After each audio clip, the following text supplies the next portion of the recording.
3. 성도는 못 박히신 그리스도를 보는 사람입니다. 갈라디아서 3장 1절 말씀. 꿰는 자, 보는 자. 어리석도다 갈라디아 사람들아, 예수 그리스도께서 십자가에 못 박히신 것이 너희 눈앞에 밝히 보이거늘 누가 너희를 꿰더냐. 사람은 매우 작게 태어납니다. 그러나 작아도 있을 것은 다 있습니다. 예컨대 우리의 눈, 코, 입은 없다가 생겨난 것이 아닙니다. 시간이 지나면서 진화한 것이 아니라 작게 태어나서 성장한 것입니다. 저는 신생아들을 보면서 어머 어쩜 이렇게 작은데 있을 건 다 있네 라고 감탄한 적이 많습니다. 하나님이 하신 일은 정말이지 매우 놀랐습니다. 할렐루야. 그런데 만약 눈, 코, 입이 구조적으로 몸에 붙어있기는 하나 성장하지 않는다면 어떻게 될까요? 잘못됩니다. 문제가 생깁니다. 시력과 청력과 후각력은 교육과 경험에 의해서 성장합니다. 동일하게 사람이 성장하게 되면 판단력과 분별력도 길러집니다. 그러나 적절한 교육과 경험이 없어 성장하지 않으면 판단력도 분별력도 없이 크기만 커질 뿐입니다. 능력 없이 사이즈만 커진다면 사실 무용지물입니다. 성장한 사람은 눈, 코, 입을 통해 판단하고 분별하고 행동합니다. 이를테면 불이 나면 화염을 보고 위험한 것으로 간주할 수 있고, 보지 못했다 해도 뭔가 타는 냄새만 맡아도 위험성을 감지할 수 있습니다. 그래서 불이야 라고 고함을 지를 수도 있고, 그래서 위험한 상황에서 피신을 할 수도 있습니다. 하지만 성장하지 못해 판단력도 분별력도 없다면 타는 불에 본인은 물론이고 주변도 해를 입게 될 것입니다. 몸에 붙어있던 눈, 코, 입은 아무런 도움이 되지 않는 무용지물인 셈입니다. 대체로 어린 아이들이 그렇습니다. 아이들은 위험한 불을 봐도 담대합니다. 판단하지 못하기에 분별하지 못하고 오히려 그 불을 만지려고 달려듭니다. 타는 냄새에 대한 전 이해가 없기에 낯선 냄새가 나도 그것이 자신에게 어떤 위험을 초래할지 예상하지는 못합니다. 입이 있지만 살려달라고 말하지 못하고 위험성을 외쳐서 남을 살릴 수도 없습니다. 어린아이의 눈, 코, 입은 크기만 작을 뿐 완전합니다. 그렇지만 만약 그것이 성장하지 않는다면 반드시 기능적으로 문제가 생길 것입니다. 거듭 태어난 성도 역시 눈, 코, 입은 완전합니다. 그러나 만약 성장하지 않는다면 봐야 할 것을 보지 못하고 들어야 할 것을 듣지 못하고 말해야 할 것을 말하지 못할 것입니다. 무용지물이 될 것입니다. 갈라디아 교회가 그랬습니다. 그래서 갈라디아 사람들은 비록 거듭난 교회였지만 성장하지 못했기에 어리석다는 바울의 일가를 들어야 했습니다. 1절 말씀. 우리 역시 볼 것을 보지 못하고 들어야 할 것을 듣지 못하고 말해야 할 것을 말하지 못한다면 거듭났다 해도 무용지물의 삶, 곧 쓸모없는 삶을 살게 될 것입니다. 성도는 존재 자체로도 귀한 사람들이지만 쓸모없이 산다면 안타까운 인생이 아닐 수가 없습니다. 갈라디아 사람들은 십자가에 못 박힌 예수님을 보지 못했습니다. 예수 그리스도께서 십자가에 못 박히신 것을 보지 못하는 대신 주변에서 그들을 꿰는 소리는 들었습니다. 그래서 이방인이면서도 율법을 지켜서 의로워지려고 했던 것입니다. 바울의 일갈은 적절했습니다. 말해주지 않으면 계속 어리석은 삶을 살아야 하기에 누군가는 말해줘야 합니다. 누가 말해줄 수 있습니까? 눈, 코, 입이 거듭날 뿐 아니라 성장해서 보고 듣고 맡을 수 있는 자만 가능합니다. 십자가에 못 박히신 예수님을 보고 또 그곳에서 흘리신 피냄새를 맡은 자는 그 예수님의 성호를 부르지 않을 수가 없습니다. 그리고 그렇게 못 박히신 예수님을 외칠 수밖에 없습니다. 한편 갈라디아 교회에는 꿰는 자가 있었습니다. 예나 지금이나 꿰는 자는 늘 있었습니다. 예수님을 보지 못해 꿰는 자의 소리에 넘어간 갈라디아 교회와 달리 지금 우리가 예수님을 볼 수 있다면 아무리 꿰어도 속지 않을 것입니다. 보고 있기 때문에 속지 않을 수 있는 것입니다. 역사적으로 꿰는 자가 늘 있었음에도 불구하고 성도는 평안을 누리며 살았습니다. 이유가 무엇입니까? 십자가에 못 박히신 예수님을 보았기 때문입니다. 평안은 꿰는 자가 없을 때가 아니라 우리가 십자가에 못 박히신 예수님을 볼 때 임하기 때문입니다. 사랑스러운 예수님을 보고 있노라면 아무리 옆에서 꿰어도 들리지 않을 것입니다. 그래서 중요한 것은 십자가에 못 박히시는 예수님을 뵙는 것입니다. 오늘도 원수는 우리를 꿰 것입니다. 그러니 부디 꿰는 죄로부터 자신을 지키십시오. 지키는 방법은 무엇입니까? 귀를 막는 게 아닙니다. 귀를 막는다고 되지 않습니다. 귀를 막는 게 능사가 아닙니다. 눈을 들어 주님을 봐야 합니다. 성경을 열어서 주님을 만나고 설교 말씀과 묵상을 통해서 주님을 보십시오. 그리고 그곳에서 말씀하시는 주님의 음성을 들으십시오. 삶이 힘들면 힘들수록 더욱 말씀을 가까이 하셔야 삽니다. 주님은 말씀하셨습니다. 내가 다 이루었다. 만약 우리가 이렇게 말씀하시는 십자가에 달리신 예수님을 볼 수 있다면 더는 어리석은 자로 살지 않을 것입니다. 속지 마십시오. 꿰는 자는 지금도 있습니다. 그러나 주님이 살아계십니다. 그리고 그 주님이 오늘도 우리와 함께 하시며 눈을 들어 주님을 보기를 원하십니다. 우리의 눈이 성장해야 하는 이유입니다. 눈은 폼으로 달고 다니는 게 아닙니다. 눈은 주님을 보라고 있는 것입니다. 우리의 눈은 십자가에 못 박히신 예수님이 보일 만큼 성장했습니까? 우리는 지금 무엇을 보고 있습니까? 제자입니까? 의 저자 후안 카를로스 오르티즈 목사님은 부에노스 아이레스 교회의 부임에서 2년 동안 극성스런 조직관리와 전도로 교인 수를 184명에서 600명으로 약 3배나 교세를 확장시켰습니다. 그러나 하나님은 오르티즈 목사님께 찾아와 이렇게 말씀하셨습니다. 너는 자라나고 있질 않다. 네 생각에 네가 교인 수를 200명에서 600명으로 늘렸다고 해서 잘하고 있다고 생각하는 모양인데 그것은 잘하는 것이 아니라 살이 쪄가는 것이다. 무엇입니까? 오르티즈 목사님은 늘어난 교인은 보았지만 주님은 뵙지 못했습니다. 교세를 3배나 확장시켰어도 예수님을 뵙지 못한다면 성장하지 못한 것입니다. 성장된 눈이 아니더라도 사역으로 성과를 낼 수는 있지만 눈이 성장하지 않은 자의 성과는 그저 살이 찐 거에 불과합니다. 피차 우리의 눈이 주님을 뵐 수 있기를 소망합시다. 십자가에 못 박히신 예수님이 보이도록 성장해야 합니다. 주님을 보는 자는 꿰는 자의 속임을 분별함은 물론이고 주님께서 인정하시는 성장의 사역을 할 것입니다. 지금 당장 주님을 뵙지 못하면 꿰는 자에게 속임을 당하거나 비대하게 살이 쪄서 영적인 성인병에 걸릴지도 모릅니다. 부디 주님의 눈으로 성장하셔서 아름다우신 주님을 바라보며 승리하시기를 예수님의 이름으로 축복합니다. 키포인트, 꿰는 자는 늘 있었습니다. 평안은 십자가에 못 박히신 예수님을 볼 때 임합니다. 귀를 막는 게 능사가 아니고 주를 보는 게 우선입니다. 삶이 힘들수록 말씀을 더 가까이 하십시오. 키 퀘스천, 현재 자신이 즐겨보는 것은 무엇입니까?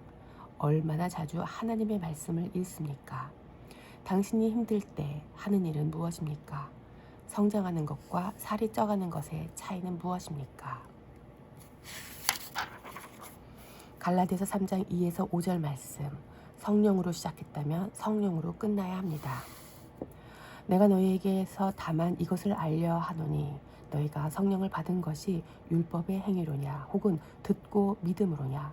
너희가 이같이 어리석으냐. 성령으로 시작하였다가 이제는 육체로 마치겠느냐. 너희가 이같이 많은 괴로움을 헛되이 받았느냐. 과연 헛되냐. 너희에게 성령을 주시고 너희 가운데서 능력을 행하시는 이의 일이 율법의 행위에서냐 혹은 듣고 믿음에서냐. 정통 그리스도교는 시작과 끝이 같습니다. 시작도 예수님이고 끝도 예수님입니다. 그래서 예수님은 알파와 오메가이시며 처음과 나중이시고 시작과 마침이십니다. 요한계시록 22장 13절 말씀. 반면에 기독교 이단은 이단이라는 말이 알려주듯이 처음과 끝이 다릅니다. 시작은 예수님으로 시작했지만 마침이 다른 것으로 끝난다면 그것은 100% 이단입니다. 극단적인 예로 아무리 도덕적이고 선한 일을 많이 한다 해도 그 끝이 예수님이 아니라면 그것은 영락없는 이단입니다. 이를테면 신천지나 통일교가 사회적으로 어떤 공을 세운다 해도 그것이 예수님으로 말미암음이 아니라면 그 끝이 예수님으로 끝나지 않는다면 그것은 하나님께서 기뻐하시지 않습니다. 이것은 비단 이단 단체에만 국한되는 이야기가 아닙니다. 정통 기독교회 안에도 예수님으로 끝나지 않는다면 그것은 다분히 이단적입니다. 시작은 예수님으로 했지만 그 끝이 자신의 영광이나 행복이나 심지어 내세의 구원이라면 이것을 어찌 이단이라고 하지 않을 수 있겠습니까? 예수님으로 귀결되지 않는 신앙생활이 신천지나 다른 이단들과 다른 것은 무엇인지 우리는 자문해봐야 합니다. 과거 믿음의 선지인들은 사나 죽으나 오직 예수님이셨습니다. 시작도 예수님이셨으며 끝도 예수님이셨습니다. 그 이유는 여러 가지가 있겠지만 그중 하나는 오늘 본문의 바울처럼 진리를 선포하는 자들이 있었기 때문일 것입니다. 오직 진리 되신 예수님만을 선포하는 자들이 더욱 많아지기를 기도합시다. 한편 바울은 성령으로 시작된 갈라디아 교회가 육체로 마치려 하는 모습을 통탄하며 일갈했습니다. 시작을 성령으로 한다는 것은 전적인 주님의 은혜라는 뜻입니다. 그렇게 주님의 은혜로 시작을 했다면 끝도 당연히 은혜로 마쳐야 하는데 갈라디아 교회는 육체로 마치려 한 것입니다. 스스로 율법의 행위를 해서 말입니다. 그래서 바울은 다음과 같이 선포한 것입니다. 너희가 성령을 받은 것이 율법의 행위로냐 혹은 듣고 믿음으로냐. 곧 성령은 인간 측에서 율법의 행위를 통해서 받는 게 아니라 전적인 하나님의 은혜의 선물입니다. 그 은혜는 우리가 무엇을 해서 받는 게 아니라 주님께서 행하신 믿음의 삶에 관해서 들을 때 받는 것입니다. 따라서 성령님의 임재는 우리의 행위의 결과가 아닙니다. 우리가 열심을 낸다고 받을 수 있는 것이나 열심을 내지 않는다고 받지 못하는 것이 아닙니다. 바울이 그 증인입니다. 성령을 받기 위해 바울이 어떤 행위를 했습니까? 바울이 한 것이 있다면 살기 등등하게 예수님을 믿는 자들을 잡으러 간 것뿐이었습니다. 사도행전 9장 1에서 2절 말씀. 하나님이 보시기에 바울은 결코 선한 삶을 살지 않았습니다. 그런데 바로 그때 예수님이 그에게 임하신 것입니다. 그의 시작은 전적인 은혜였습니다. 그런데 작금의 교회 안에는 자신의 선한 행위를 통해서 성령을 받아내려는 시도가 적지 않습니다. 그렇게 시작하려는 것은 전혀 바울스럽지 않은 것입니다. 도대체 어떻게 그렇게 성령을 받아서 무엇을 하려는 것일까요? 하나님이신 성령님은 우리가 무엇을 해서 받을 수 있는 분이 아닙니다. 성령님은 하나님이십니다. 하나님을 우리가 원한다고 받을 수 있겠습니까? 그리고 받았다 한들 그렇게 받은 하나님이 과연 감당이나 되겠습니까? 그렇기 때문에 모든 것이 다 은혜여야 합니다. 더 말하지 않아도 성도라면 모든 것이 하나님의 은혜라는 것을 알 것입니다. 그러나 그렇게 은혜로 시작한 성도라 해도 육체로 마칠 수 있음을 우리는 갈라디아 교회를 통해서 배우게 됩니다. 이것은 매우 심각한 일입니다. 그렇다면 왜 이런 문제가 발생하는 것입니까? 바울이 선포한 말에 힌트가 있는 것 같습니다. 곧 믿음에 대해서는 듣지 못하고 육체의 행위에 대해서만 들었기 때문입니다. 오늘날도 성령으로 시작한 교회가 육체로 마친다면 그 원인은 다름 아닌 예수님의 믿음에 대한 이야기보다는 육체의 행위에 대한 이야기가 난무하기 때문일 수 있습니다. 따라서 우리가 듣고 또 들어야 할 말은 우리의 믿음 되시는 예수님의 이야기입니다.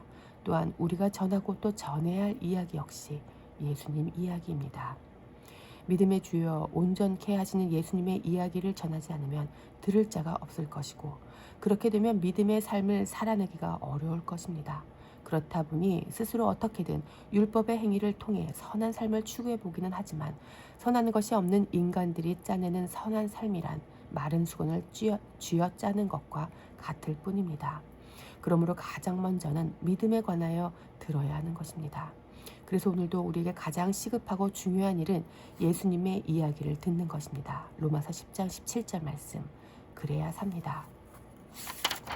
살고 싶다면 말씀을 열어서 예수님의 이야기를 들으십시오. 성경 말씀을 통해서 자신이 어떻게 살아야 하는지 보다 예수님이 어떻게 사셨는지가 먼저 보여줄 수 있기를 축복합니다. 예수님의 이야기가 우리 안에 풍성할 때 비로소 우리는 예수님이 원하시는 의로운 삶을 살아낼 수 있을 것입니다. 또한 그렇게 나온 믿음의 선한 삶은 인간에게서 나온 것이 아니기에 모든 영광을 자신이 챙길 수 없고 오직 하나님께만 돌릴 수 있습니다. 거듭 바라기는 오늘도 믿음, 곧 예수님의 이야기를 들으실 수 있기를 축복합니다.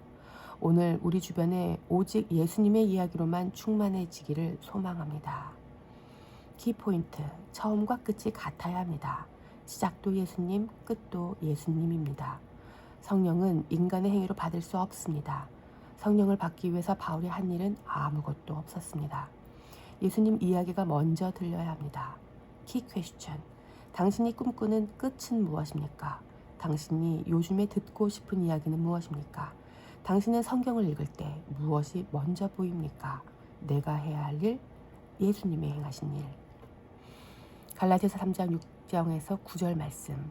뭐가 궁금하세요? 아브라함이 하나님을 믿음에 그것을 그에게 의로 정하셨다 함과 같으니라. 그런즉 믿음으로 말미암은 자들은 아브라함의 자손인 줄 알지어다. 또 하나님이 이방을 믿음으로 말미암아 의로 정하실 것을 성경이 미리 알고 먼저 아브라함에게 복음을 전하되 모든 이방인이 너로 말미암아 복을 받으리라 하였느니라. 그러므로 믿음으로 말미암은 자는 믿음이 있는 아브라함과 함께 복을 받느니라. 요즘 무엇이 궁금하세요? 대체로 사람들은 자신의 미래를 궁금해합니다. 자신을 사랑하기 때문입니다. 사랑하지 않으면 궁금하지도 않습니다. 그래서 어떤 사람들은 돈 만 원도 안 하는 점을 치기도 합니다. 그런데 우습지 않으세요? 자신을 사랑한다면서 자신의 미래를 묻고 듣는 값이 고작 돈 만 원도 안 한다는 게 말입니다. 자신을 사랑하는 사람은 언제나 자신의 미래가 궁금합니다. 엄밀하게 말해서 미래가 궁금한 게 아니라 자신이 궁금한 겁니다. 이런 사람들의 특징은 자신을 볼 수 있는 거울을 자주 보는 것입니다. 그런데 만약 자신보다 다른 어떤 누군가를 사랑한다면 그 사람을 궁금해할 것이고, 그래서 그 사람의 얼굴을 사모하며 그릴 것입니다. 사랑을 해본 사람들은 공감하실 것입니다. 혹시 제 말에 전혀 공감이 안 되는 분이 계시다면 속히 아름다운 연애를 하실 수 있기를 빕니다. 만약 우리가 우리 자신보다 예수님을 더 사랑한다면 거울을 보는 시간보다 성경을 보는 시간이 더 많아질 것입니다.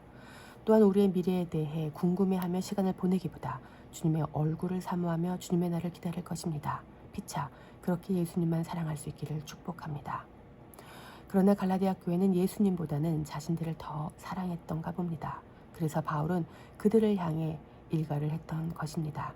그들의 머릿속에는 과연 누가 아브라함이 받은 복의 상속자인가 밖에 없었습니다. 갈라디아 사람들이 바울로부터 일가를 들은 이유가 바로 이러한 의문 때문이었습니다. 그들은 이것이 궁금했습니다. 할례를 받은 유대인들만 상속자인지 아니면 이방인들도 상속자인지 말입니다. 그들이 그렇게 궁금해하며 헷갈린 데에는 가만히 들어온 거짓 형제들의 영향이 컸습니다. 그들은 갈라디아 사람들을 꾀었고 그들의 꾀에 속은 갈라디아 사람들은 이방인도 율법의 행위를 해야 하고 그래서 할례를 받아야 상속자가 된다고 믿게 된 것입니다. 이것이 그들이 할례를 받으려고 했던 것인 이유입니다. 결국 갈라디아 사람들은 자신이 상속자가 되기 위해 이방인이면서도 유대인이 하는 할례를 받으려고 시도한 것입니다. 그들의 행위에는 하나님을 향한 사랑은 찾아보기 힘듭니다. 다시 말해서 그들의 행위는 하나님을 사랑하기 때문에 한 행동이 아니라 자신을 사랑하기 때문에 저지른 소행이었습니다. 겉으로 보기에는 하나님을 사랑해서 하나님께서 말씀하신 율법을 지킨 것처럼 보이지만 자신의 상속을 바라는 내면의 욕심을 채우려는 행동이기에 이것은 하나님을 향한 사랑이 아닌 것입니다. 성경은 사랑이 없으면 우리가 가진 모든 것으로 구제하고 또 우리의 몸을 불사르게 내어줄지라도 아무 유익이 없다고 하셨습니다. 고린도전서 13장 3절 말씀. 사랑이 없으면 예언하는 능력이 있어도 모든 비밀과 지식을 알고 있어도 또 산을 옮길 만한 모든 믿음이 있더라도 아무것도 아닙니다. 아무것도. 갈라디아 사람들은 상속의 눈이 멀어 사랑을 버렸습니다. 바울의 일갈이 아니었으면 그들은 그렇게 아무것도 아닌 자가 될 뻔한 것입니다. 아직 다시 한번 진리 안에서 바른 선포의 중요성을 느끼게 되는 대목입니다. 성도가 바르게 선포하지 않으면 우리 주변의 사람들은 자기 사랑에 빠져 아무것도 아닌 자로 떨어질 것입니다. 사랑 없이 아무것도 아닌 자로 살지 않기를 축복합니다. 비록 아무것도 아닌 자이지만 그래서 아무것도 한 것이 없지만 먼저 예수님의 믿음에 관하여 들려주시고 그래서 듣게 하시고 또 그래서 아무것도 한 것 없이 주님의 자녀로 삼아주신 것에 그저 감사하며 삽시다. 아브라함은 하나님을 믿음으로 의롭게 되었습니다. 6절 말씀. 이 말은 그의 믿음의 행위가 그를 의롭게 했다는 말이 아닙니다. 단지 먼저 하나님께서 그에게 믿음에 대해 말씀하셨고 그것을 들은 그는 그저 그 말씀에 반응을 했을 뿐입니다. 그래서 바울은 로마서에서 그가 아무것도 하지 않았다고 증언합니다. 그가 의로워지는 데에 한 일은 아무것도 없었습니다. 로마서 4장 1에서 8절 말씀. 이것이 바로 행위의 반대인 믿음인 것입니다. 다시 말하면 먼저 하나님께서 아브라함에게 믿음의 말씀을 해주심으로 인해 그가 하나님의 말씀을 듣고 비로소 의로운 자의 반열에 오르게 된 것입니다. 그와 같이 이방인들이 아브라함으로 말미암아 복을 받는다는 말은 유대인들이 하는 할례를 통해서가 아니라 먼저 하나님의 말씀을 들어야 하는 것을 의미합니다. 그래서 누군가는 이방인들에게 먼저 하나님의 말씀을 전해줘야 하는 것입니다. 그로 인해 이방인들도 하나님의 음성을 들음으로 믿음이 생기고 의로워질 것이기 때문입니다. 이 일을 누가 해야 하겠습니까? 이것이 바로 이 시대의 교회인 우리가 해야 할 일이라고 저는 믿습니다. 그래서 믿음은 듣는 것이 먼저입니다. 로마서 10장 17절 말씀. 하나님께서 이방을 믿음으로 말미암아 의로 정하신다는 말씀은 누군가를 통해 먼저 이방인에게 말씀을 전하신다는 뜻입니다. 8절 말씀. 그 사람이 바로 바울이었고 그 바울을 통해 복음이 전해져서 이방인인 우리에게도 하나님의 말씀이 전해진 것입니다. 그래서 이방인은 그 하나님의 말씀을 통해 하나님의 믿음, 모든 민족이 아브라함으로 말미암아 복을 얻는다는 믿음을 듣게 되었고 창세기 12장 3절 말씀, 22장 18절 말씀. 그로 인해 믿음이 생기게 된 것입니다. 이 과정 속에 이방인들이 한 것이 무엇입니까? 아무것도 없습니다. 이 모든 것은 하나님이 하신 일입니다. 그래서 예수님께서 십자가에 죽으심으로 유대인과 이방인의 왕이 되신 것입니다. 이것을 하나님의 영으로 거듭난 하나님의 사람들은 선포했습니다. 그래서 그리스도의 말씀을 선포한 그들을 통해 이 믿음의 말씀을 들은 자들에게 믿음이 생겨난 것입니다. 그러므로 의의 상속자가 되는 것은 전적으로 은혜입니다.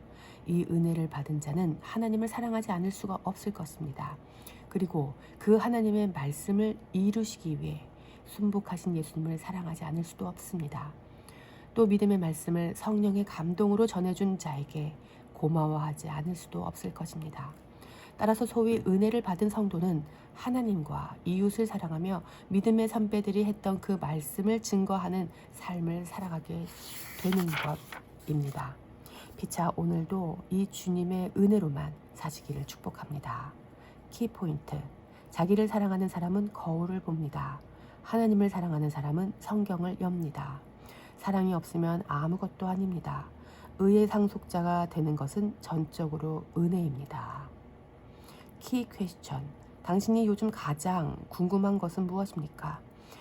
바울이 갈라디아 교회를 향해서 일갈한 이유는 무엇입니까? 눈치 보는 자, 아버지를 뵙는 자. 무릇 율법 행위에 속한 자들은 저주 아래에 있나니 기록된 바 누구든지 율법 책에 기록된 대로 모든 일을 항상 행하지 아니하는 자는 저주 아래에 있는 자라 하였음이라. 또 하나님 앞에서 아무도 율법으로 말미암아 의롭게 되지 못할 것이 분명하니 이는 의인은 믿음으로 살리라 하였음이라. 율법은 믿음에서 난 것이 아니니 율법을 행하는 자는 그 가운데서 살리라 하였느니라. 눈치 보며 사는 것은 매우 힘든 일입니다. 매일매일 눈치를 봐야 하는 삶은 생각만 해도 끔찍합니다. 사람들 눈치를 보면서 늘 주눅들어 살면서 남들 비위나 맞추며 조금 잘하면 우쭐하고 조금 못하면 우울해하는 그런 삶은 결코 행복한 삶이 아닙니다. 그럼 무엇이 행복한 삶입니까? 먼저 자유가 있어야 합니다. 자유는 믿음 안에서만 가능합니다. 그 믿음은 사랑을 느낄 때 생깁니다. 예컨대 부모님으로부터 절대적인 사랑을 받은 자녀는 부모님을 신뢰하게 됩니다. 그렇게 성장한 자녀는 눈치 보지 않고 밝고 자유롭게 살아갑니다. 실수했다면 그저 실수한 것으로 끝입니다. 사랑 안에서 부모에게 신뢰감이 쌓인 아이는 자신이 실수한 일로 인하여 눈치를 보며 엄한 생각에 잠기지 않습니다. 예컨대 실수했기 때문에 부모님이 나를 미워하실 거야, 실수했기 때문에 나를 버리실 거야 라는 생각을 하지 않는다는 말입니다. 그건 과대망상입니다. 반면에 눈치를 보며 자란 아이들은 늘 부모님의 필요를 채우려고 노력은 하지만 어딘가 모르게 부자연스럽고 어둡습니다. 어떤 행동을 하면 부모님이 좋아하시고 어떤 행동을 하면 싫어하시는지를 알아서 그대로 살려고 몸부림을 치기 때문에 매우 착실한 아이 같지만 그 내면에는 자유함과 기쁨이 없이 늘 불안해하고 초조합니다. 어찌 이런 삶을 행복한 삶이라 할 수 있겠습니까? 우리 하나님께서는 우리에게 자유를 주셨습니다. 그래서 더는 눈치 보지 않게 하셨습니다. 더는 죄의 종이 되어 저주 아래에 있지 않게 하셨습니다. 한편 율법 행위에 속한 자들은 여전히 저주 아래에 있습니다. 10절 말씀. 법이라는 것은 한 번은 지킬 수 있고 어쩌면 10번도 지킬 수는 있습니다. 그러나 항상은 불가능합니다. 성경은 율법 책에 기록된 대로 모든 일을 항상 행하지 않는 자는 저주 아래 있는 자라고 선언했습니다. 10절 말씀. 율법을 지켜서 살려는 시도는 뜻이 가상하고 기특해 보일 수는 있으나 매우 가련한 삶입니다. 왜 하지도 못할 것을 하려고 달려드는지 모르겠습니다. 하나님의 자녀는 믿음으로 삽니다. 성도는 죽음도 두려워하지 않으시고 우리를 위해 생명을 주신 사랑의 주님이 계심을 믿기에 그 믿음 안에서 이제는 자유합니다. 신앙생활을 하는 분 중에도 두 부류가 있습니다. 율법을 지키기 위해서 신앙생활을 하는 분과 하나님을 사랑하기 때문에 신앙생활을 하는 분입니다.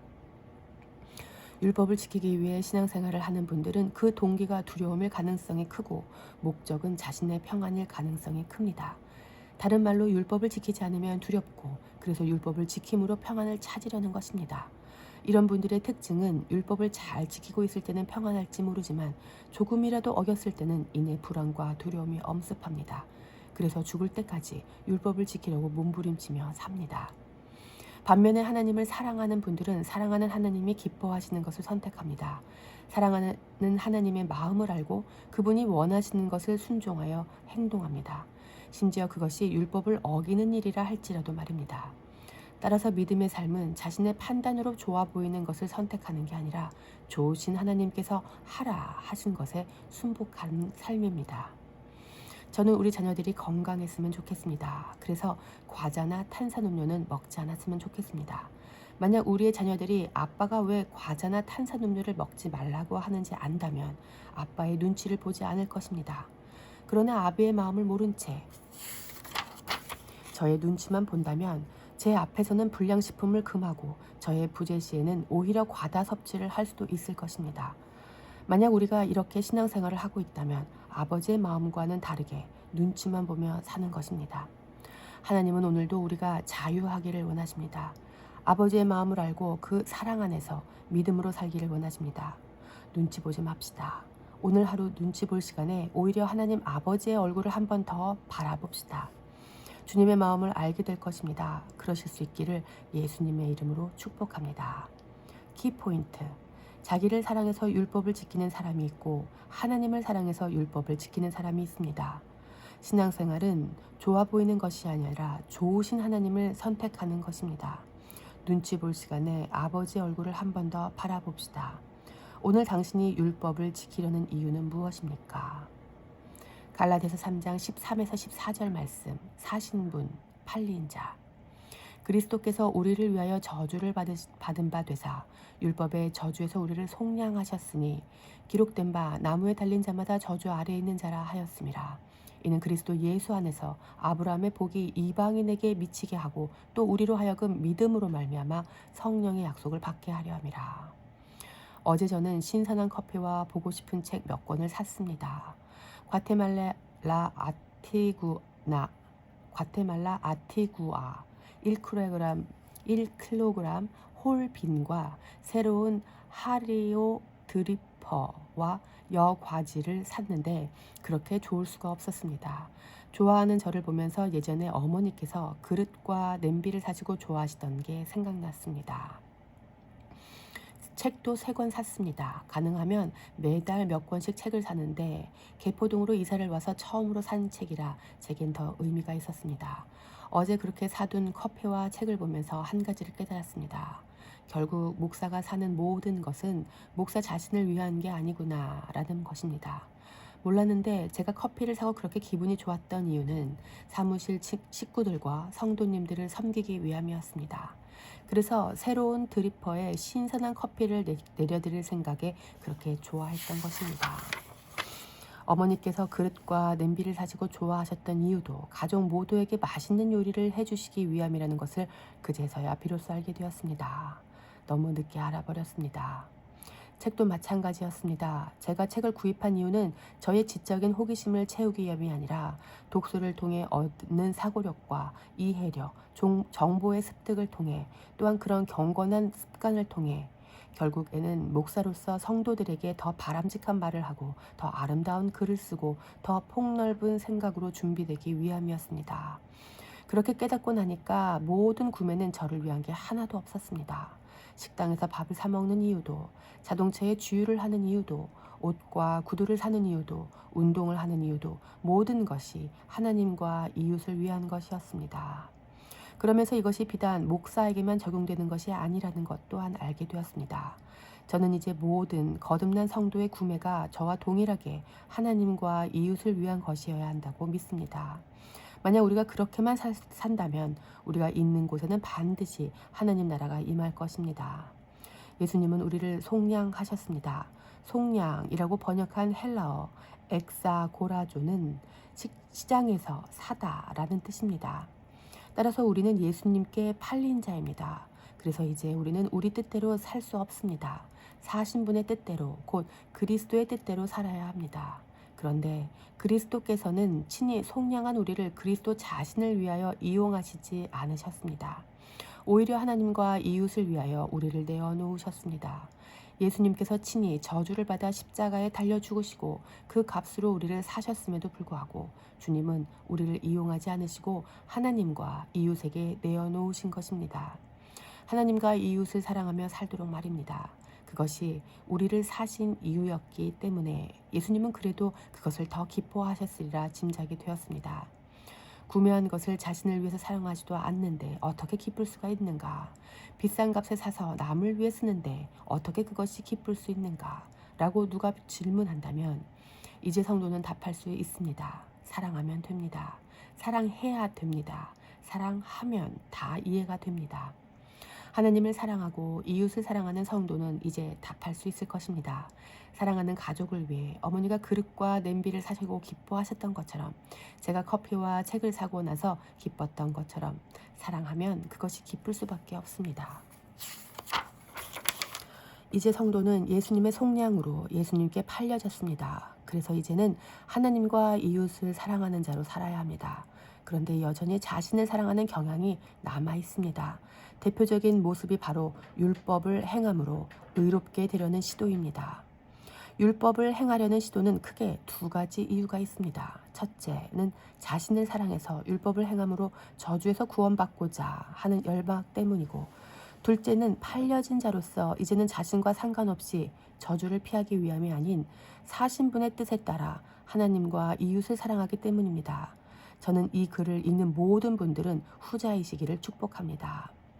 그리스도께서 우리를 위하여 저주를 받은 바 되사 율법의 저주에서 우리를 속량하셨으니 기록된 바 나무에 달린 자마다 저주 아래에 있는 자라 하셨습니다. 13절 말씀. 그 결과 그리스도 예수님 안에서 아브라함의 복이 우리 이방인들까지 미쳤습니다.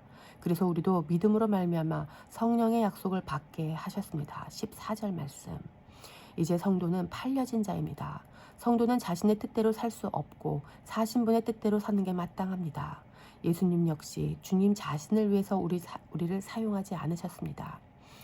당신께서 저주를 받아 나무에 달리셨음에도 불구하고 그렇게 비싼 값을 지불하셨음에도 불구하고 예수님은 우리를 하나님과 이웃을 위해 내어주셨습니다. 그러므로 이제 예수님의 핏값으로 속량되어 예수님을 위해서 살게 된 성도는 그분의 뜻인 하나님을 사랑하고 이웃을 사랑하면서 사는 것이 마땅합니다. 이것이 팔려진 자들의 라이프 스타일입니다. 한편 저주로부터 풀려나기 위해 율법을 지키는 행위는 자기 사랑의 끝입니다. 자기를 사랑하는 사람은 그렇게 율법을 지켜서 저주를 풀고자 합니다. 심지어 살 사람은 생각지도 않는데 스스로를 위해 몸을 파는 음란한 행위도 서슴지 않습니다. 자신의 영생과 자유를 위해 몸을 파는 그런 율법을 지키려는 행동은 즉시 중단해야 합니다. 예수님을 위해서 살고 싶다면 하나님을 사랑하고 이웃을 사랑하면 됩니다. 그것이 성령의 약속을 받게 된 팔려간 자들의 삶입니다. 오늘 하루 우리를 위해 우리의 자유와 영생을 위해 율법을 지키는 자가 아니라 저주를 받아 우리를 사신 예수님을 믿음으로 이제 그분이 원하시는 대로 하나님과 이웃을 사랑하며 사는 팔려진 자로 사시기를 축복합니다. 예수님께 잘 보이기 위해서 단장할 필요 없습니다. 자신을 세일즈할 필요도 없습니다. 하나님과 이웃을 사랑하며 살 때 우리를 사신 예수님께서 기뻐하실 것이라고 믿습니다. 키포인트. 예수님은 우리를 사셨지만 자신을 위해 이용하시지 않았습니다. 구매한 것을 자신을 위해 사용하지 않았는데 어떻게 기뻐할 수 있는가? 사랑하면 이해가 됩니다. 성도는 자신의 뜻대로 살 수 없습니다. Key question. 당신이 구매하는 이유는 무엇입니까? 예수님께서 우리를 사신 이유는 무엇입니까?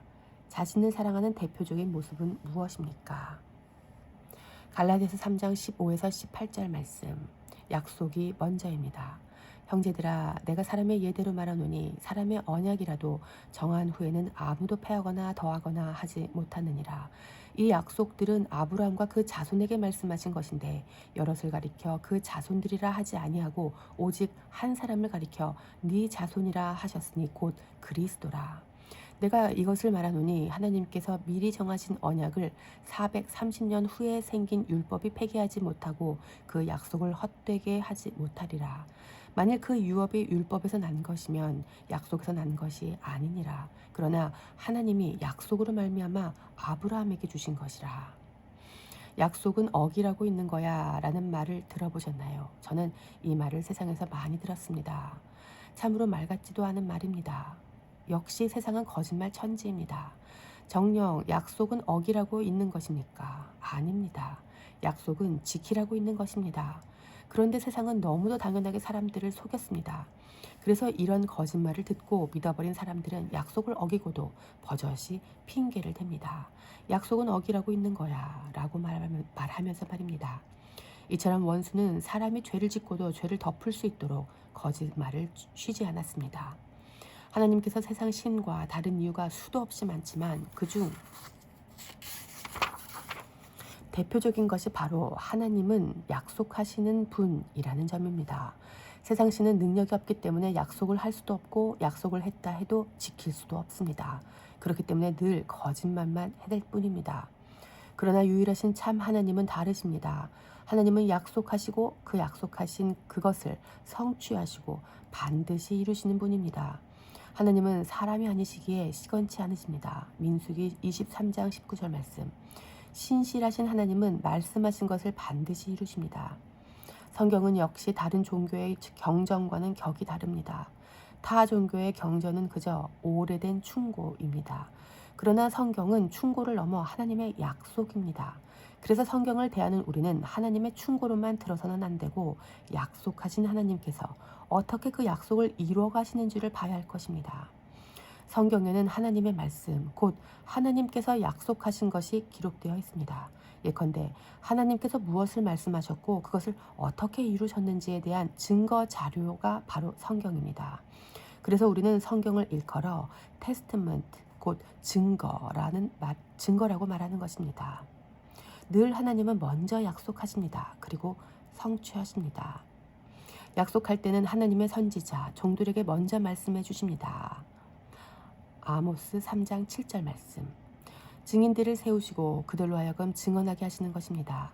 이러한 하나님의 패턴은 오늘날에도 동일하게 이어지고 있습니다. 먼저 하나님께서 의지를 가지고 약속하시고 그 약속을 하나님의 종들에게 말씀하시고 하나님의 종들은 들은 하나님의 말씀을 믿음으로 선포합니다. 믿지 않은 자들에게 미움과 핍박도 받겠지만 하나님께서 약속하신 것을 이루실 때까지 믿음으로 끝까지 싸울 것입니다. 하나님의 약속으로부터 시작된 여정이기에 하나님은 이 과정에서 우리 인간들에게 하나님의 은혜를 베푸셔서 끝내는 선한 대로 인도하실 것입니다. 이 과정에서 인간들이 할 일은 그리 많지 않습니다. 만약 할 일이 있다면 약속하신 하나님을 믿고 의지하고 그분을 증거하는 것입니다. 그러나 역사적으로 원수 마귀는 하나님의 신성한 이 과정 속에 늘 끼어들어왔습니다. 예컨대 마귀는 인간들로 하여금 하나님의 경륜을 스스로 성취하도록 속였습니다. 즉 인간이 율법을 지킴으로 약속이 성취되는 것처럼 말입니다. 다시 말해서 성경을 하나님의 약속으로 보지 않고 하나님께서 하신 충고를 듣고 선한 행위로 삶을 살아서 하나님의 약속을 이루어가도록 한 것입니다. 겉으로 보기에는 매우 기특한 모습이지만 실상은 가당치도 않은 말입니다. 하나님께서 세우신 계획과 약속이기에 실상 우리 인간들이 이룰 것은 없습니다. 단지 인간이 할 일은 가만히 있어 주께서 하신 일을 보고 그렇게 하신 하나님의 신실하심을 찬양하고 그분을 증거하고 사랑하는 것뿐입니다. 시편 46편 10절 말씀. 사실 이것만 해도 인간에게는 과분하고 영광입니다. 그래서 바울은 스스로 율법을 행함으로 하나님의 언약 가운데 들어가려는 갈라디아 교회가 어리석어 보여 답답했던 것입니다. 하나님은 아브라함에게 너와 너의 자손을 통해서 천하 만민이 복을 받을 것이라고 약속하셨습니다. 창세기 12장 3절 말씀, 22장 18절 말씀. 그 자손은 곧 그리스도 되신 예수님이셨습니다. 16절 말씀.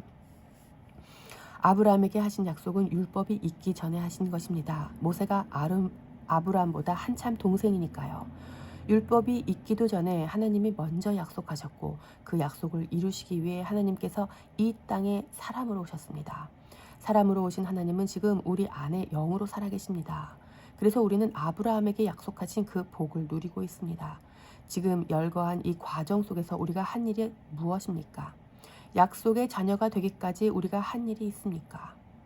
하나님은 우리가 알지도 못할 그때, 우리가 존재하지 않을 그때 우리와 약속하셨고 그 약속을 이루시기 위해 사람으로 오셨고 약속을 방해했던 죄의 문제를 십자가에서 죽으심으로 해결하셨고 그래서 이제 하나님과 분리된 절망의 상태에서 회복시키시기 위해 영으로 오셔서 우리와 하나가 되어 주셨습니다.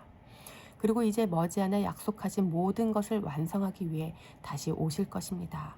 그래서 현재 성도인 우리는 약속하신 주님을 신뢰하며 그분을 증거하며 또 그 주님을 기다리며 사는 것입니다. 소망 없는 우리를 사랑해 주신 주님을 사랑하면서 말입니다. 그러므로 약속이 먼저입니다. 약속은 약속하신 분이 반드시 이루십니다. 오늘도 약속하신 하나님을 신뢰함으로 더 깊은 사랑에 빠지시기를 축복합니다. 그리고 그 약속하신 주님을 증거하심으로 더 많은 사람이 그 주님을 알게 되도록 선포하십시다. 그렇게 사랑하는 주님을 기다리며 증거하는 하루가 되시기를 주님의 이름으로 축복합니다. 키포인트. 성경은 충고가 아닌 약속입니다. 성경은 증거입니다. 약속이 먼저입니다. 키 퀘스천. 당신이 성경 안에서 알고 있는 하나님의 약속은 무엇입니까? 이미 성취된 약속은 무엇이며 아직 성취되지 않은 약속은 무엇입니까? 갈라디아서 3장 19절 말씀. 율법은 무엇이냐? 그런즉 율법은 무엇이냐? 범법함으로 더하여진 것이라. 천사들을 통하여 한 중보자의 손으로 베푸신 것인데 약속하신 자손이 오시기까지 있을 것이라. 율법은 무엇입니까? 바울은 이에 대한 답을 매우 간단하게 말해줍니다. 범법함으로 더하여진 것이라. 무슨 말입니까? 율법은 인간이 범죄했기 때문에 생긴 거라는 말입니다. 그렇다면 인간은 무슨 죄를 지었습니까? 인간이 지은 죄는 다른 게 아니라 하나님을 떠난 것입니다. 따라서 하나님을 떠난 것이 바로 죄입니다. 그렇습니다. 율법은 인간이 하나님을 떠났기 때문에 더해진 법입니다. 그전까지는 율법이 없었습니다. 인간이 하나님을 떠나기 전에는 율법 대신 하나님 안에 있는 생명의 성령의 법만 있었습니다. 로마서 8장 2절 말씀. 그래서 인간은 그 하나님의 안에서 생명의 성령의 법을 누렸습니다. 그러나 하나님을 떠난 후에 인간은 율법 아래 가둬졌습니다. 그러나 이것이 나쁜 소식만은 아닙니다. 왜냐하면 이미 하나님을 떠나 즉각적으로 심판을 받아 죽어 마땅한 인간인데 율법을 통해 죄 아래 놓이게 되어 그나마 하나님의 심판대 앞에 설 수 있는 기회가 주어졌기 때문입니다. 10절 말씀. 그렇게 하나님은 심판받아 죽어 마땅한 인생들에게 다시 찾아오셨습니다. 은혜입니다. 하나님은 그래서 율법을 주신 것입니다. 그러므로 율법을 주신 것도 은혜입니다. 하나님을 떠나 죽어 마땅한 인간에게 다시 찾아오신 하나님의 은혜이고 또 그 인간들에게 빈손으로 오시지 않고 율법을 주신 것도 은혜이었습니다. 그런데 인간은 그 하나님과 율법을 은혜로 받지 않고 또 하나님 없이 스스로 율법을 지켜보려는 행위로 달려들었습니다. 율법은 지키라고 주신 것이 아닙니다. 율법을 주신 그 자체가 은혜인데 인간들은 그 은혜를 모르고 율법을 지키려고 달려들기만 했습니다. 아닙니다. 이미 율법을 주신 것 자체가 은혜입니다. 율법을 주셔서 다시 하나님의 마음이 어디에 있는지 알게 하시고 현재 우리가 어떤 상태인지 알게 하심이 은혜인 것입니다. 아멘. 이 말이 이해가 되려면 율법의 기능을 먼저 알아야 합니다. 율법의 기능은 무엇입니까? 죄를 깨닫게 하는 것입니다. 그래서 율법은 지키라고 주신 법이 아님을 더 확실케 합니다. 율법을 지켜서 의롭다함을 입을 자는 없습니다. 단지 율법은 죄를 깨닫게 할 뿐입니다. 로마서 3장 20절 말씀. 시쳇말로 예쁘고 잘생긴 연예인들과 같이 있으면 일반인은 오징어가 된다고 합니다. 멀쩡하던 사람이 갑자기 오징어로 변한다는 말이 아니라 상대적으로 연예인 옆에 서면 그만큼 연체동물처럼 우습게 보인다는 의미일 것입니다. 연예인 옆에만 서도 오징어가 되는데 하물며 하나님 앞에 서면 어떻겠습니까? 그러므로 인간은 하나님께 가까이 나아가면 갈수록 자기 자신이 얼마나 죄인인지를 그냥 알아버립니다. 자신의 실존을 아는 것, 이것이 바로 은혜입니다. 하나님께서 인간에게 찾아오시면 비로소 인간은 자신이 죄인이라는 것을 알아버립니다. 그 전까지 자기 잘난 맛에 살던 사람도 하나님 앞에서는 꼬리를 내릴 수밖에 없습니다. 그래서 하나님께 바짝 붙어 있는 자들은 하나님 하나같이 자신을 가리켜 죄인이라고 고백합니다. 율법은 우리를 죄인으로 깨닫게 하고 자신이 죄인으로서 감옥에 갇힌 자라는 것을 알게 합니다. 한편 감옥에 갇혀 있는 죄인에게 소망이 있다면 자유와 추록일 것입니다.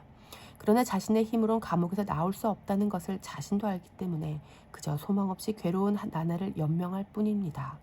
그런데 만약 새로운 법이 생겨서 추록할 수 있는 기회가 생겼다는 소식을 듣게 된다면 기분이 어떨까요? 그래서 염치 없지만 약속의 자손이신 예수님은 소망 없이 감옥에 갇혀 있는 범법자들에게 복된 소식이 되는 것입니다. 하나님은 우리 모두가 구원받기를 원하십니다. 디모데전서 2장 4절 말씀. 그러나 그렇다고 모두가 구원을 받는 것은 아닙니다. 하나님은 악인이 죽는 것도 원치 않으십니다. 에스겔 18장 23절 말씀. 그러나 악인이 죽지 않는 것은 아닙니다. 그래서 소망하는 것은 제발 누구든지 오늘 그 약속이신 자손으로 오신 예수님을 믿는 것입니다. 이 글을 읽는 분들이 제발 다른 것을 믿지 말고 예수님만을 믿었으면 좋겠습니다. 그 예수님을 믿는 자는 이제 율법 아래 있지 않고 은혜 아래 있기 때문입니다. 로마서 6장 14절 말씀. 예수님을 믿는 자는 죄의 감옥에서 해방됩니다. 예수님이 없는 사람은 이 감옥에서 벗어나고자 몸부림을 쳐보지만 불가능합니다. 무적행이라고 들어보셨나요? 소위 신약에서 지옥으로 생각하는 단어입니다.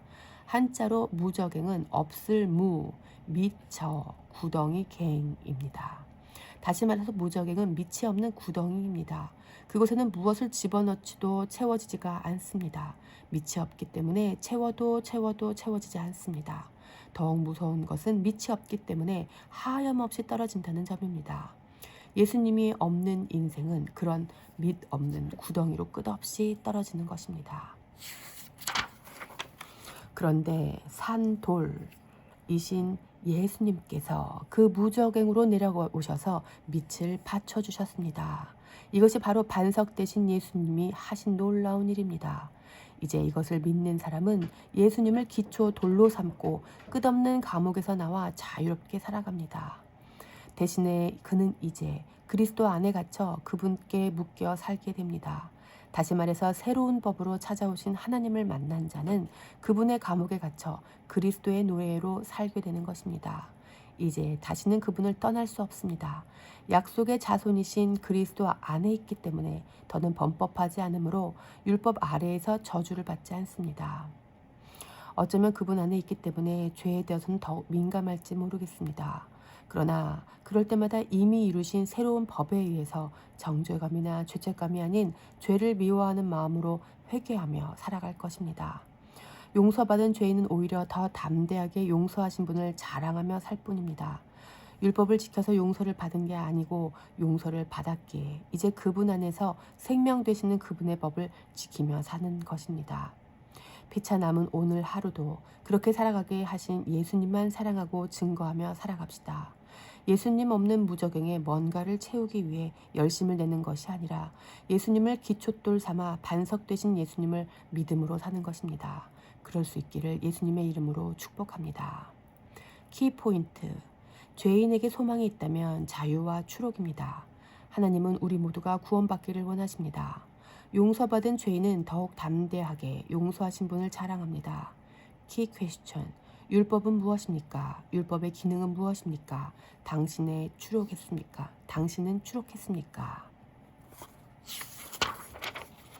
갈라디아서 3장 20절 말씀. 하나님은 누구시냐?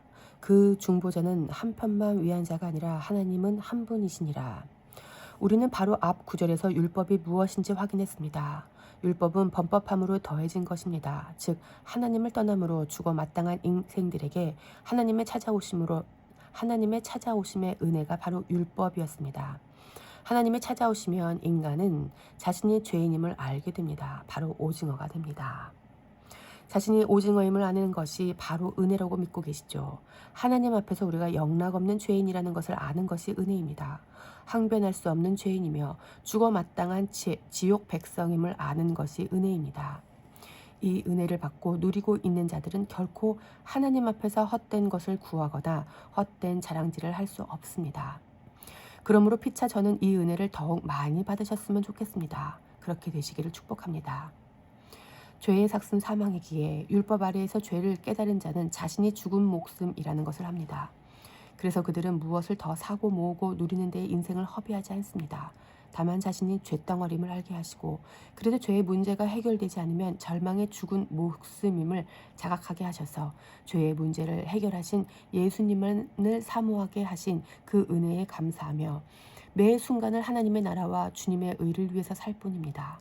그러나 실제로 요즘은 이것을 아는 자가 매우 드물어 보입니다. 근거 없이 하는 말이 아닙니다. 하나님의 은혜를 모르는 이방인들은 늘 무엇을 먹을까, 무엇을 마실까, 무엇을 입을까를 염려하며 구하기에 기도를 들어보면 분명하게 알 수 있습니다. 그 사람의 기도를 들어보면 그가 은혜를 아는 자인지 아닌지 확실히 알 수 있습니다. 피차 은혜를 아는 자답게 기도하고 사십시다. 그 은혜를 아는 자, 곧 자신이 죽은 목숨임을 아는 자는 헛된 것을 구하기가 쉽지 않을 것입니다. 오히려 자신을 구하신 주님과 그분의 나라를 구하기도 시간이 부족해할 것입니다. 한편 자신이 죽은 목숨임을 아는 자들도 하나님 앞에서 한번 잘 살아보기 위해 율법을 지켜보려고 몸부림을 쳐봤을지 모릅니다. 그러나 그럴 때마다 느끼는 것은 또 다른 절망뿐이었을 것입니다. 왜냐하면 이내 육신의 한계로 인한 불가능을 경험할 것이기 때문입니다. 그러나 우리는 이러한 과정을 비관적으로 바라볼 필요는 없습니다. 왜냐하면 오히려 이런 시간을 통해서 율법을 지키라고 주신 것이 아님을 분명하게 확인할 수 있기 때문입니다. 그래서 은혜의 백성은 이러한 시행착오들을 겪으면서 율법 이외에 또 다른 법만을 사모하며 기다리게 되는 것입니다. 그런 점에서 역시 하나님은 하나님을 사랑하는 자, 곧 그의 뜻대로 부르심을 입은 자들에게는 모든 것을 협력하여 선으로 이루시는 분이십니다. 로마서 8장 28절 말씀. 율법은 약속하신 자손이 오시기 전까지 필요한 것이었습니다. 약속하신 자손이신 예수님은 중보자로 곧 하나님과 인간 사이의 중보자로 오셨습니다. 그래서 예수님은 하나님과 인간 사이에 멀어진 간격을 가깝게 하셨습니다. 절대로 화해될 수 없는 사이였음에도 불구하고 중재자 되신 예수님의 공로로 둘은 다시 가까워졌습니다. 어느 정도로 가까워졌는가 하면 둘이 하나가 될 정도로 가까워졌습니다. 하나님과 인간이 딱 붙어서 이제는 너와 나의 둘이 아니라 하나가 된 것입니다. 연합된 것입니다. 연합은 혼합과 다릅니다. 혼합은 섞임이고 연합은 하나됨입니다. 이것은 하나님의 속성과도 같습니다. 성부와 성자와 성령은 셋인데 하나님은 한 분이십니다. 바울은 아들 같은 디모데에게 이것을 가르쳤습니다. 하나님은 한 분이시요 또 하나님과 사람 사이의 중보자도 한 분이시니 곧 사람이신 그리스도 예수라. 디모데전서 2장 5절 말씀. 성도는 예수 그리스도께서 하나님이라고 믿는 자입니다. 따라서 천지를 창조하시고 사람을 창조하신 그 하나님이 친히 그 땅에 내려오셔서 하나님을 떠나 범법한 자들을 다시 하나님과 하나로 연합되게 하셨습니다. 누가 이 일을 했습니까? 하나님이 친히 중보자가 되셔서 스스로 하신 것입니다. 이 이야기는 사람이 믿을 수 없는 하늘의 이야기입니다. 요한복음 3장 12절 말씀. 하나님은 친히 이 땅에 오셔서 하나님과 인간 사이의 간격을 메우셨습니다. 하나님이 친히 하셨습니다. 이를테면 율법을 주신 것만으로도 은혜였는데 이제는 하나님께서 친히 그 율법 앞에서 절망 가운데 죄인됨을 자각하는 자들에게 새로운 생명의 성령의 법으로 오셔서 소망의 은혜를 주신 것입니다. 그 중보자는 한편만 위한 자가 아니라 하나님은 한 분이시니라. 20절 말씀. 그 중보자는 한편만 위한 자가 아니나 하나님은 한 분이시니라. 중보자는 둘 사이를 메우는 자입니다. 한편만을 위한 자가 아닙니다. 그러나 하나님은 한 분이십니다. 무슨 말입니까? 하나님이 스스로 메우셨기 때문에 한편 곧 우리 인간만을 위한 자가 되신 것입니다. 그런데 그 인간마저도 하나님과 연합시키셔서 남은 것은 오직 하나님만 남게 하셨습니다. 그런즉 이제는 내가 사는 것이 아니요 오직 우리 안에 그리스도만 사시는 것입니다. 갈라디아서 2장 20절 말씀. 할렐루야. 하나님은 누구십니까? 우리 안에 연합되어 사시는 예수 그리스도며, 그래서 그분은 곧 우리 자신입니다. 그래서 일찍이 초대교회의 교부들은 이러한 신비에 대해서 하나같이 목소리를 높였습니다. 하나님의 말씀이신 우리 주 예수 그리스도는 그의 측량할 수 없는 사랑을 통하여 우리와 같이 되셨고, 이는 우리로 그와 같은, 심지어 그분 자신이 되게 하기 위함이다. 이레네우스.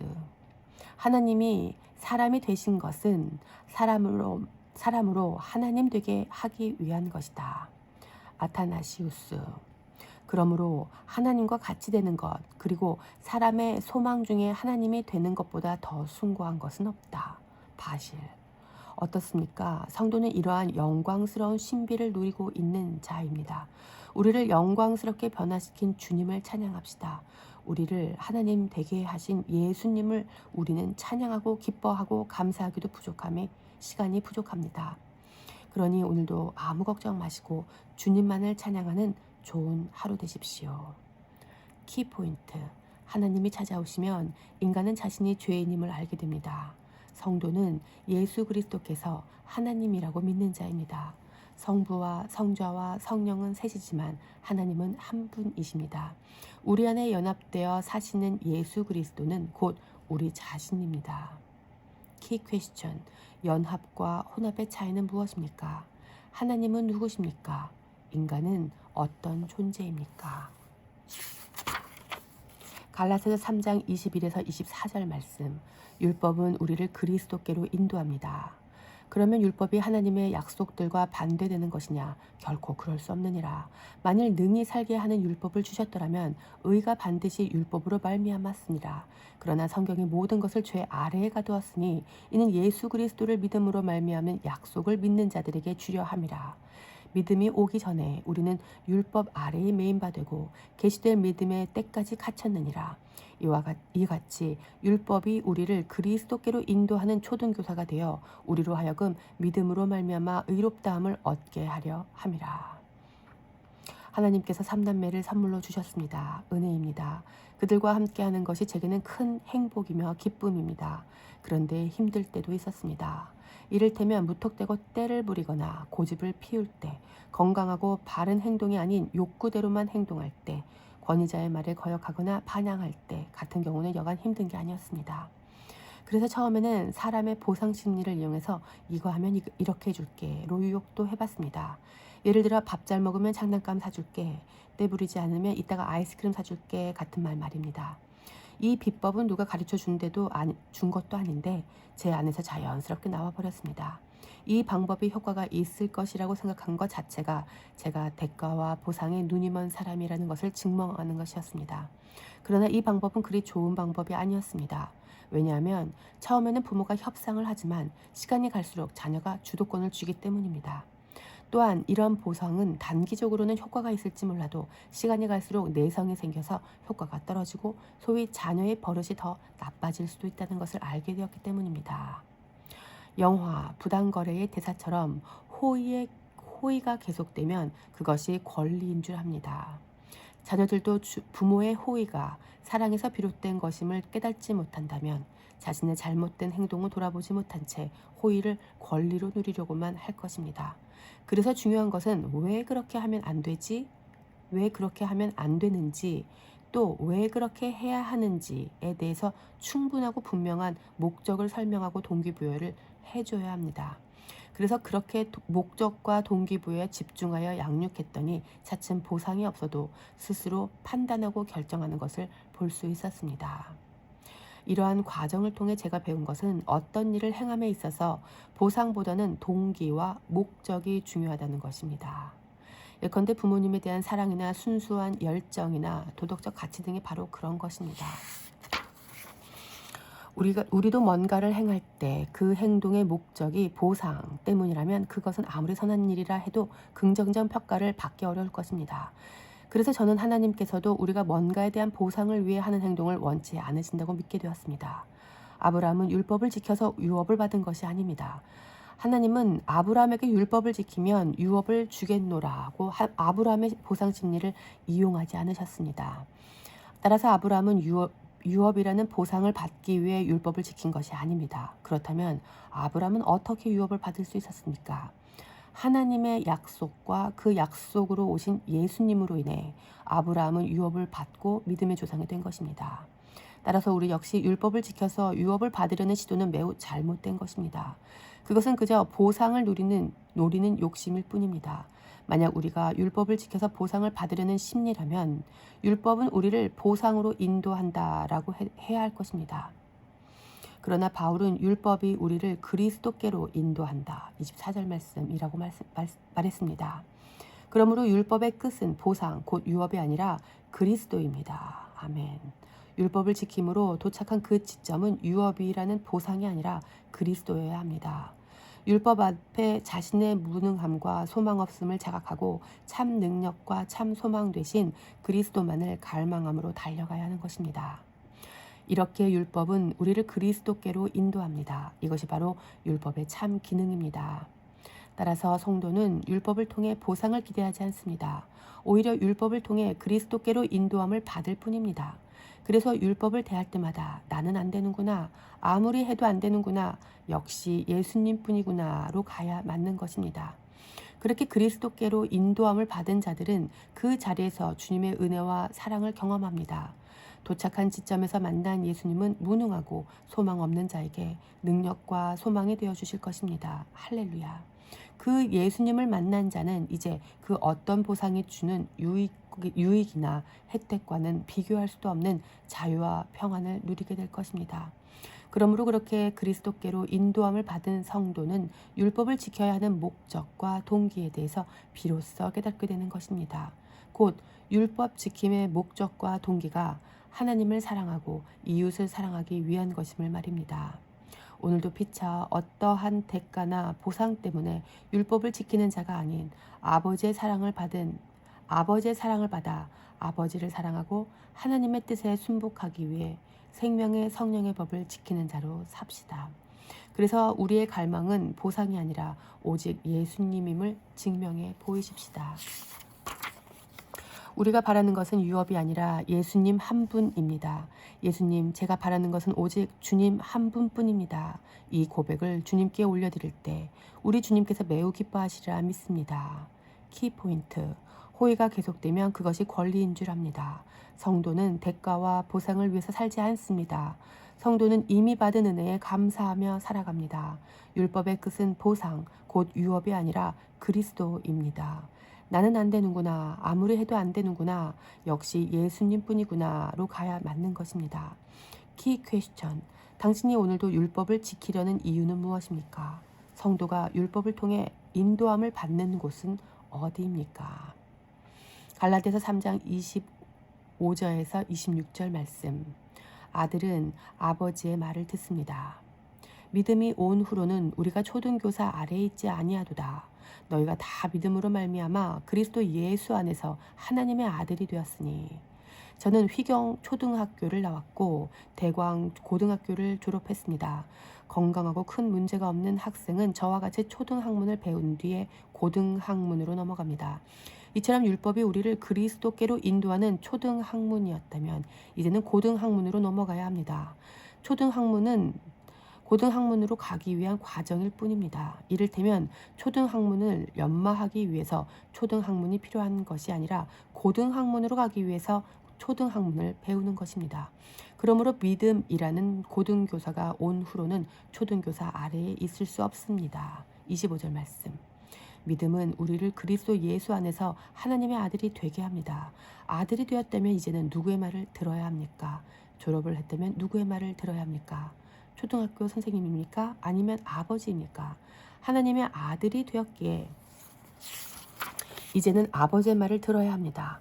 여전히 초등학생이라면 학교 선생님의 말씀을 들어야 하겠지만 이제 졸업하고 아들로 살아간다면 아버지의 말을 듣는 것이 마땅합니다. 우리는 학생입니다. 자녀입니다. 여전히 성적과 입시에 목이 맨 학생으로 산다면 우리는 선생님의 눈치를 보며 선생님의 가르침을 따라 살기 바쁠 것입니다. 좋은 성적을 위해 좋은 학교에 진학하기 위해서 말입니다. 선생님은 학생이 좋은 성적으로 좋은 학교에 진학하기를 바랄 것입니다. 그러나 아버지는 다릅니다. 아버지가 원하는 것은 선생님이 원하는 것보다 더욱 원초적이고 근본적인 것입니다.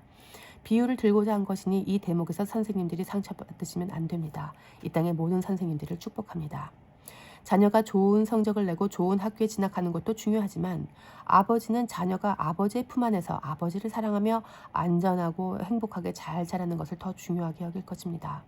성적이 조금 떨어져도 소위 좋은 학교에 진학하지 못해도 아버지의 품 안에서 밝게 웃으며 건강하게 숨만 쉬고 있어도 아버지에게는 엄청난 큰 기쁨일 것입니다. 율법을 지켜서 좋은 사람이 되고 자신이 원하는 곳으로 입성하려는 시도는 여전히 초등교사 밑에서 공부하는 학생의 삶입니다. 학생은 입시 경쟁에서 탈락하면 실패자로 취급받듯이 율법 아래에 있는 사람은 율법을 어기면 실패자라는 느낌을 지울 수가 없을 것입니다. 반면에 아버지의 사랑을 받은 자녀는 비록 열등함이 있더라도 열등감에 빠지지는 않습니다. 따라서 열등함과 열등감은 다릅니다. 예컨대 초등학생이 시험에서 나쁜 점수를 받으면 열등감이 심해질까요? 그럴 일은 없습니다. 열등감은 결과가 나빴을 때 생기거나 심해지는 것이 아니라 인간관계에 따라 결정됩니다. 부모와 유대가 탄탄한 아이는 성적이 나쁘게 나와도 부모에게 이야기할 수 있는 편안함과 행복이 존재합니다. 반면에 부모와 심리적 유대가 없는 아이는 성적이 나쁘면 두렵고 괴로워합니다. 와세대 대학의 가토 다이조 교수는 사람은 열등하다는 사실에 상처를 받지 않는다고 했습니다. 그의 말에 따르면 부모에게 이 못난 녀석아 라는 말을 들어도 아이는 절대 상처받지 않습니다. 못난 자신을 있는 그대로가 부모가 받아준다고 느끼면 이 못난 녀석아 라는 말은 오히려 편안함과 안도감을 줍니다. 아이가 상처를 받는 이유는 내가 못났기 때문에 부모가 나를 인정하지 않는다고 느껴서입니다. 따라서 열등감의 원인은 열등함이 아니라 애정결핍에서 비롯되는 것입니다. 성도가 하나님 아버지의 사랑 안에 있으면 성도의 열등함은 오히려 편안함과 안도감이 되기도 합니다. 우리가 자신을 죄인으로 여길 때 그것이 수치나 괴로움이 아니라 오히려 편안함과 안도감으로 느끼는 것처럼 말입니다.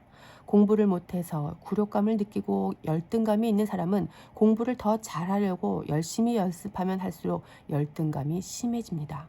그러므로 열등감이 있는 사람들이 더 좋은 성적을 내려고 열심히 연습하는 것은 최악의 대처법입니다. 반면에 공부를 좋아해서 열심히 연습한 사람은 성적이 좋아지든 그렇지 않든 심리적으로 행복합니다. 이처럼 사람은 공부를 못한다는 사실에 열등감을 느낄 수도 있지만 전혀 느끼지 않을 수도 있습니다. 공부를 잘 못해도 인간관계가 어떠냐에 따라 심리가 달라지기 때문입니다. 그러므로 학습 능력은 중요하지 않습니다. 인간관계가 더 중요합니다. 우리의 목적이 율법을 잘 지켜서 우월한 학생이 되는 것이라면 행복할 수 없을 것입니다. 율법 수행 능력이 좋아서 하나님께 칭찬을 받는 것이라면 매우 피곤할 것입니다.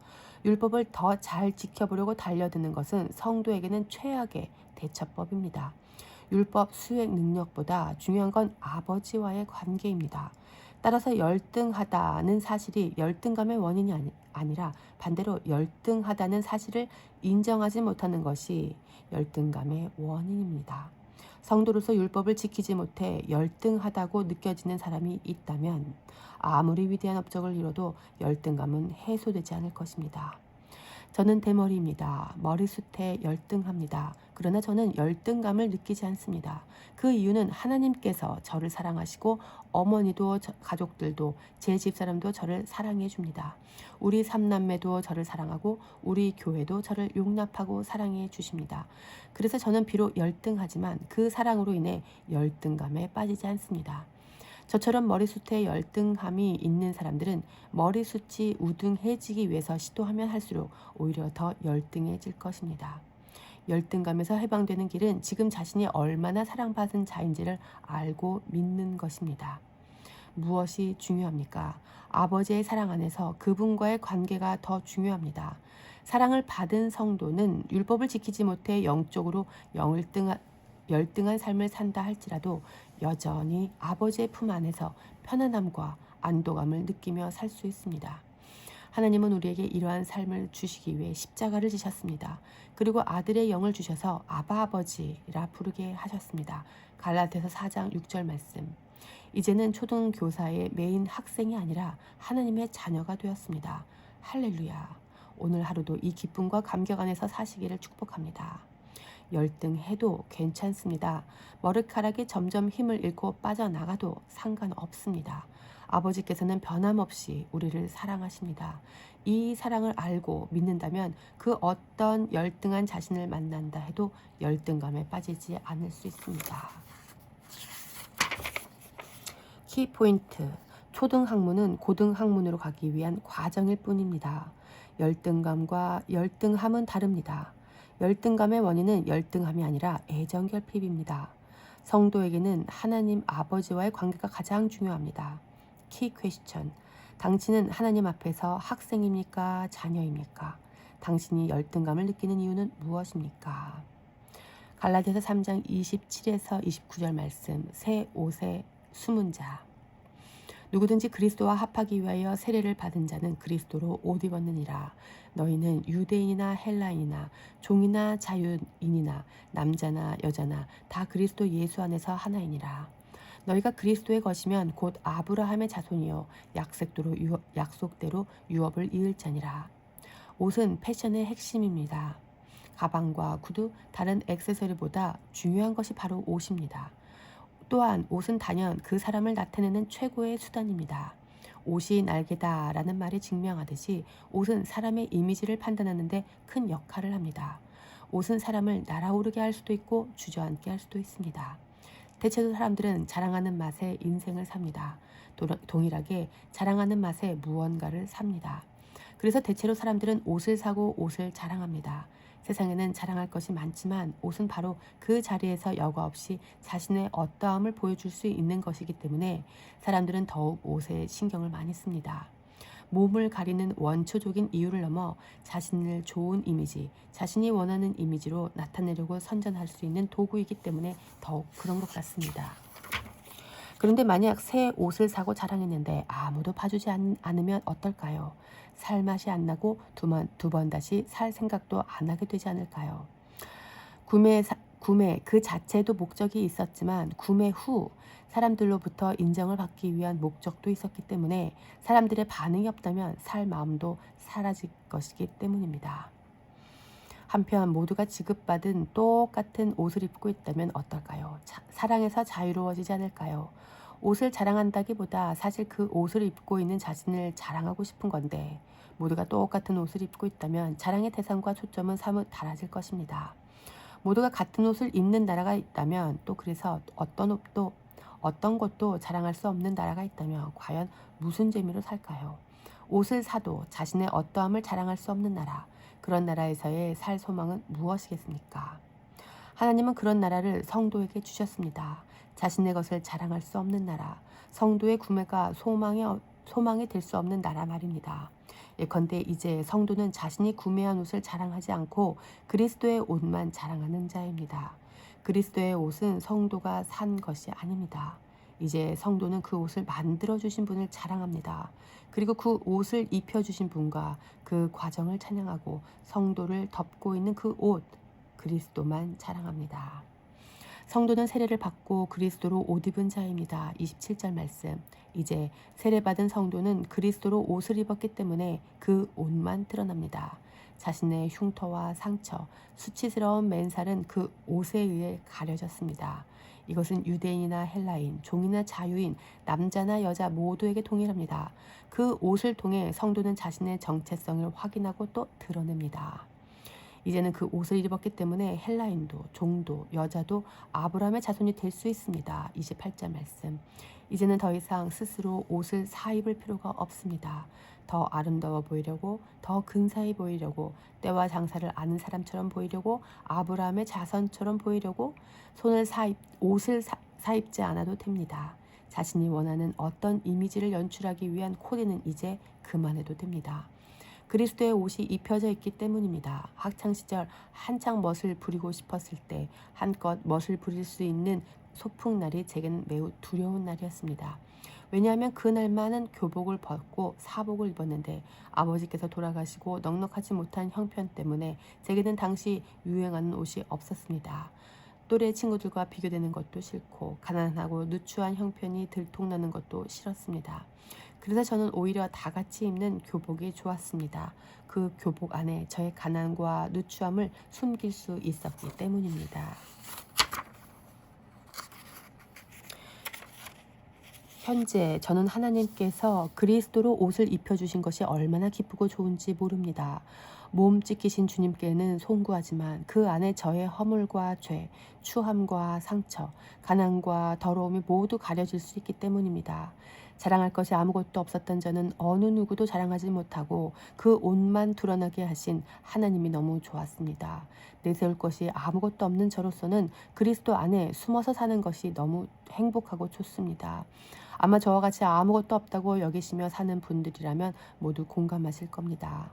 이제 그리스도로 옷 입은 자는 그저 그리스도다운 것으로 만족합니다. 자신의 어떠함을 드러내려 하지 않습니다. 그리스도라는 옷이면 충분합니다. 그리스도다운 이미지를 연출하기 위해 우리가 한 일은 없었습니다.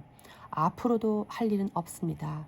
예수님의 살갗이 찢겨지고 피 흘려 죽으심으로 입혀주신 옷이기에 우리가 자랑할 것은 아무것도 없습니다. 그래서 성도의 사명과 정체성은 그렇게 하신 하나님과 순복하신 예수님을 사랑하고 자랑하는 것뿐입니다. 그리스도로 옷 입히셔서 모두를 하나 되게 하신 주님을 찬양합시다.